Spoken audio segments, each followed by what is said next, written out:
Patricia can't afford to host meals or provide comfortable accommodations. The community loses an active member because Patricia's time and money get consumed by housing maintenance rather than volunteer activities and social participation. Housing decisions affect every aspect of Patricia's well-being, including her physical safety, financial security, social connections, and mental health. The house that once provided stability now creates stress that impacts her sleep, appetite, and overall health. The maintenance demands reduce her physical activity and social engagement, while the financial pressure creates anxiety about her long-term security. Early planning and exploring all available housing options can help seniors find suitable solutions before crisis situations force hasty decisions. Patricia's situation could improve through housing counseling services, reverse mortgage options, home modification programs, and community resources designed to help seniors age in place safely and affordably. Yet even when housing challenges are resolved, many seniors discover that the physical structure of their living situation represents only one piece of a larger puzzle about how to spend their remaining years meaningfully. The purpose void after retirement. Finding meaningful ways to spend time becomes the central challenge that determines whether retirement feels like freedom or imprisonment. James describes his retirement as a long weekend that never ends. And the phrase captures something most retirement planning never addresses. He retired 3 years ago from his job as a plant supervisor at a manufacturing company where he worked for 38 years. The farewell party was nice. The gold watch sits on his dresser. The pension checks arrive monthly. But the days stretch ahead of him like an endless corridor with no destination in sight. He wakes up at 6 a.m. because his body clock still runs on work time. But there's nowhere to go and nothing that needs his immediate attention.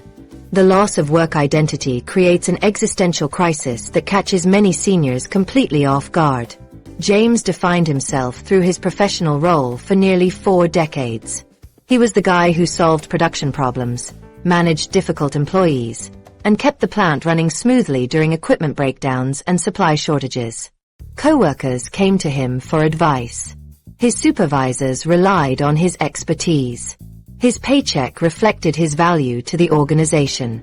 Now he's just another retiree with no title, no responsibilities, and no clear sense of what he's supposed to do with the remaining years of his life. The daily struggle of finding meaning becomes overwhelming when career achievements feel distant and irrelevant to current reality. James spent decades building expertise in manufacturing processes, quality control, and team management. He could troubleshoot complex machinery, optimize production schedules, and navigate union negotiations. But these skills feel useless in retirement when nobody needs his knowledge and experience. The accomplishments that once brought satisfaction now seem like ancient history that has no bearing on his present circumstances.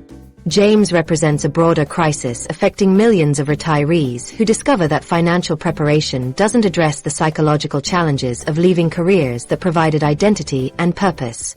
Many seniors report feeling purposeless years after retirement, indicating that the adjustment period extends far beyond the initial transition. These aren't people who hated their jobs or couldn't wait to retire, but individuals who found meaning and satisfaction in their work roles. The structure that work provided disappears overnight, leaving James without the framework that organized his days and gave them direction. He used to have meetings to attend, problems to solve, and deadlines to meet. His calendar stayed full with training sessions, budget reviews, and project planning. Now his days have no external structure or built-in purpose. He can stay in bed until noon or watch television all day without anyone caring or noticing. The freedom he thought he wanted feels more like aimlessness. Social connections that developed through work relationships also vanish when James retires. His closest friendships were with colleagues who shared the daily challenges and victories of keeping the plant operating efficiently. They understood his work stories, appreciated his expertise, and included him in their professional and personal networks. Retirement severed these connections abruptly. His former co-workers moved on to new challenges, while James found himself excluded from the workplace community that had been his primary social environment. The challenge of reinventing yourself at 68 feels overwhelming when society views seniors as past their prime. James considers volunteering but worries that organizations will see him as out of touch with modern methods and technology. He thinks about starting a small business, but assumes potential customers will prefer younger entrepreneurs. The ageism he encounters makes him question whether he has anything valuable to offer in a world that seems designed for younger people. James's attempts to find new activities and interests get frustrated by his uncertainty about what brings him satisfaction. Work provided clear goals and measurable outcomes. He knew when he had succeeded and when he had failed.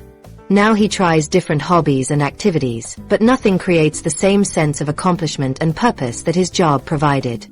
Gardening, woodworking, and reading fill time but don't fill the void left by meaningful work. Financial concerns limit James's ability to pursue activities that might provide purpose and fulfillment.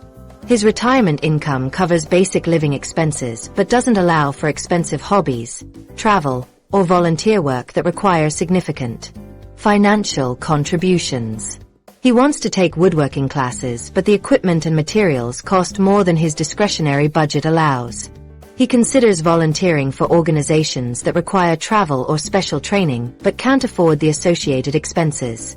The hidden depression that develops from feeling unneeded and unproductive affects James's energy and motivation in ways that compound his sense of purposelessness. He sleeps later because he has no reason to get up early. He skips meals because cooking for one person feels pointless. He avoids social situations because he doesn't know how to answer questions about what he's doing with his retirement. The depression feeds on itself, making it harder to find the energy needed to explore new sources of meaning and connection. James's experience reflects a fundamental misunderstanding about retirement that treats it as an ending rather than a transition to a new phase of life. The cultural narrative about retirement focuses on relaxation and leisure, but ignores the human need for purpose, contribution, and growth. James didn't retire because he wanted to stop working, but because he reached the age when retirement was expected and financially feasible. Finding new sources of meaning and contribution can transform the senior years from decline into renaissance. James's manufacturing expertise could benefit non-profit organizations, small businesses, or educational institutions that need his knowledge and experience. His leadership skills could serve community organizations, religious groups, or volunteer programs that require coordination and management. His desire to contribute something valuable to society could be channeled into mentoring, teaching, or consulting roles that honor his expertise while providing new challenges and growth opportunities.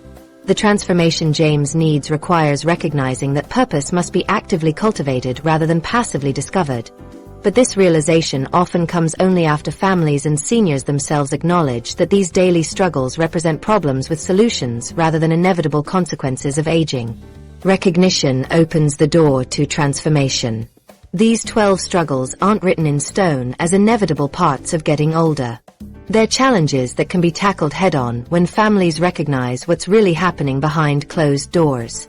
Julie learned to use her smartphone with patient help from her granddaughter. Robert found peace through budgeting that separated needs from wants.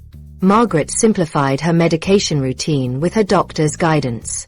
Every single problem we've explored has solutions that work when people stop suffering in silence. Here's what you can do right now. Choose one senior in your life and help them master one specific technology function this week. Show them how to video call, send a photo, or join a family group chat. Start small and be patient.